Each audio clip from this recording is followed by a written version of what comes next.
Rambam's a very specific definition. Rambam says, unlike what you have in, let's say, our common halacha books, when you're not supposed to handle things on Shabbos, the Rambam doesn't call that muktzeh. He just says iser tiltul. Okay? You and I call the hammer and the pen and the shechita knife, we call those muktzeh, and rocks and sticks, we call those muktzeh, right? Rambam calls them iser tiltul. Iser tiltul. Rock biyom tov yeshin yan shel muktzeh. The chiddush shel Rambam. A Rambam says muktzeh is a very specific group of iser tiltul. Things you're not supposed to handle on Shabbos and Yontif. It only exists on Yontif. It's the things that a person set aside and said, I ain't going to touch these all Yontif for whatever reason. So that's muktzeh. It's not talking about muktzeh, which means the grapes that a person put on the roof to dry. That's a different type of muktzeh. Okay. One more time. The definition is what you and I call muktzeh on Shabbos, which is a lot of different things. Muktzeh machmas chisar kiss, muktzeh machmas mius, muktzeh machmas whatever, all different things. Eitzim avonim. Rambam says that just iser tiltul. Yeah, iser tiltul on Shabbos. Iser tiltul, a lot of different reasons for it. Eitzim avonim have no shimush. The pen because it's malachtu le'iser. The shechita knife because it's chischas from kiss. But there's all these categories, but he doesn't call them muktzeh. He calls them iser tiltul. And the Rambam says on Yontif, there's a new category of iser tiltul, and that's the muktzeh. He says that which you don't want to use on Pesach, on Yontif. If you had, let's say, my neighbor has a store. He doesn't sell stuff on Yontif. He says, I ain't going to touch this on Yontif because I have to sell this. And then, let's say on Yontif in his house, he runs out of meat. So he has a whole store with a big freezer with frozen meats. So we'll go and take from that. Or a person has the cow that he is not going to slaughter, the bull. He's not going to slaughter. He uses for certain things. He isn't going to touch that bull. And before Yontif, he already said, I ain't going to touch that bull on Yontif. Why would I do that? So that's considered a muktzeh.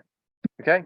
This is right at the beginning of, I think it's just because we mentioned this, we should read this right at the beginning of Hilchos Yontif. It's in the first paragraph of Hilchos Yontif where the Rambam says it's very surprising. It's worth it because we'll even make a new video about this. Should I show it to you guys? It's worth seeing. This is something, you guys learning Shabbos or Yontif in yeshiva. This is a real doozy of a... Oh, yeah? Yeah. Oh, good. So you should know the Rambam throughout Hilchos Shabbos only refers to Isser Tiltul, and it's in Hilchos Yontif where he brings up the idea of Muktzeh. It's a very surprising halacha if you've learned. We learn things out of order. You know why? We learn Kitzur Shulchan Aruch, and then we learn Shulchan Aruch. We're learning backwards. We learned the Rambam first. Here, listen to this halacha. Surprising halacha for those of us not learning Rambams. Kol she'asur b'Shabbos, bein mishum shum doma malacha o mevi lidei malacha. Okay, whether it's like a malacha. Rambam says there's two gezeros on Shabbos, things that could bring you to do a malacha, and things that are like a malacha, and they're both prohibited on Shabbos. Two different reasons for an isser, right? No, we're not there yet. Bein mishum shavuot ze asur b'yom tov. If it's asur on Shabbos, asur on Yontif. Shavuot is captivity. Shavuot is desist from the shoresh Shabbos. Okay, Shavuot grammatically is the shoresh shin bet hey, and Shavuot is the shoresh shin bet taf Shabbos. Okay, it's Shavuot. Isser Shavuot. Yeah, the Shavuot is like Shevi, Halchu b'Shevi, Ushvei Shevyacha ben Avi Noam. And the tuf is only there because of the silent hey at the end of the shoresh. So like la'asot, the shoresh is ayin sin hey. Okay, so there's an afkamina. Ze aser b'yontif. That's aser b'yontif. Elim kein ayabu tzorech achila v'chayotzi ba. Or tzorech achilas nefesh. Anything that's for achilas nefesh, that's mutar on yontif. Shem mutarim b'yontif. Sheis bar v'ilchos elu. We're going to explain what it means. You can cook on yontif, etc. V'chol she'aser l'taltalo b'Shabbos. Isser tiltal on Shabbos. Aser l'taltalo b'yontif. You also can't handle on yontif. Ela l'tzorech achila, unless it's tzorech achila. The shechita knife. V'chayotze v'chol shemuter b'Shabbos muter b'yontif. And if there's anything that you can handle on Shabbos, you can handle on yontif. V'yesh b'yontif ma she'im b'Shabbos. On yontif, there's something, a unique isser that's not on Shabbos, and that is isser muktzeh. Muktzeh. Shall muktzeh aser. Hold on, I'm missing a word here. Aser b'yontif u'muter b'Shabbos. Muktzeh is aser on yontif and muter on Shabbos. What does that mean? Muktzeh is muter on Shabbos according to the Rambam? No, it doesn't mean what you think. Mipnei sheyom tov kal mi Shabbos asrubo hamuktzeh. because Yontif is already more makel than Shabbos. There's only Malkus and not Skila, and there's a lot of malachas that you could actually do. You could cook. The Chazal made more of a geder on Yontif, so you don't bizalz on Yontif. Shemivo lizalzibo ketzan tarnagolos omeres legado beitzim. He has an egg chicken. This is his chicken that lays eggs. Why would I slaughter this chicken? Then I wouldn't have eggs. Okay? Vishor ha'omid lacharisha, the example I gave. That's my ox I used to plow. I can't kill that cow. I'm not going to kill that on Yontif. I need him for after Yontif. The Yone Shovach, the pigeons in the dovecote. Okay, as pigeons, you ain't going to eat them. Uferos omdim l'schora, or the peros, which is lav dafka peros, but the food that he's going to sell. Like I said, my neighbor's store, he locks up the store on Yontif. He's going to go and touch that stuff. Kol elu v'chayotz behem muktzeh. That's muktzeh. That's a type of muktzeh, which means. So that's mutter and Shabbos. I'll say in a second. That means my neighbor has apples and bread in his store. If he runs out of apples and bread in his house on Shabbos, so he opens up the store, because the store isn't muktzeh, he walks into the store and takes apples and bread. Yeah. So just say that on Shabbos, of course you couldn't slaughter them, but you're not supposed to, there's an isser to them. You can't, on Shabbos, it's not the same isser. For example, if you need to kill an animal, let's say, for whatever reason on Shabbos, so it's better not to take the muktzeh. Okay? You could just, there's no such thing as muktzeh on Shabbos. It doesn't exist. There's no category on Shabbos.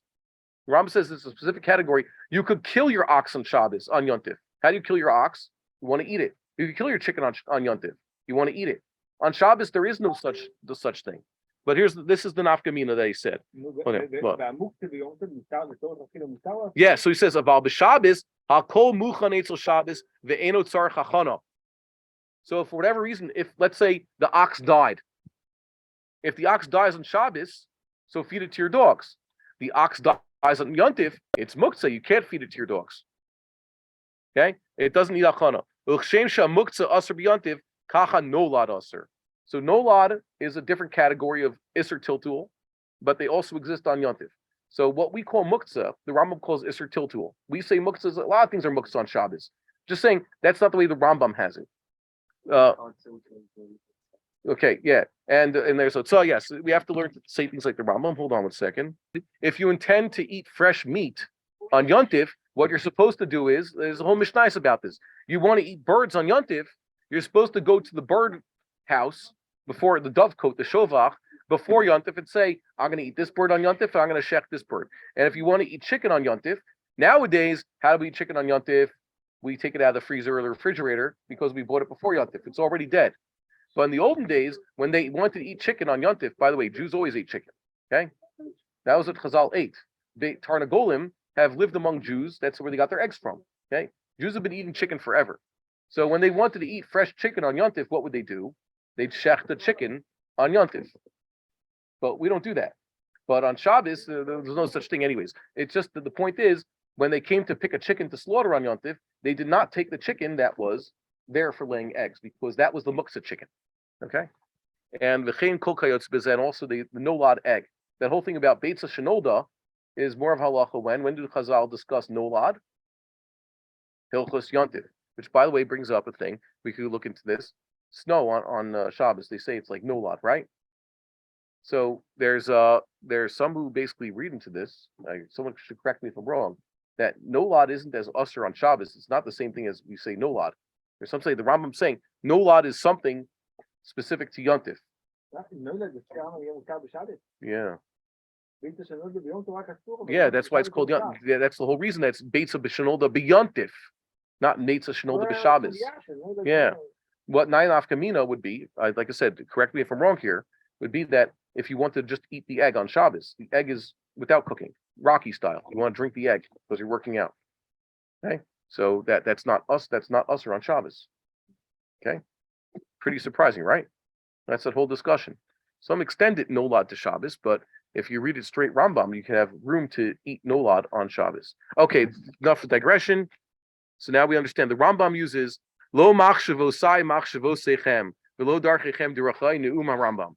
Okay, Rambam's not like other halacha books. That wasn't that funny. We would like to encourage our viewers to share these videos with friends and send in your responses. If you would like to obtain Birkon Nusach Eretz Yisrael or invite the rabbi for a speaking engagement, please email us at office@machonshilo.org.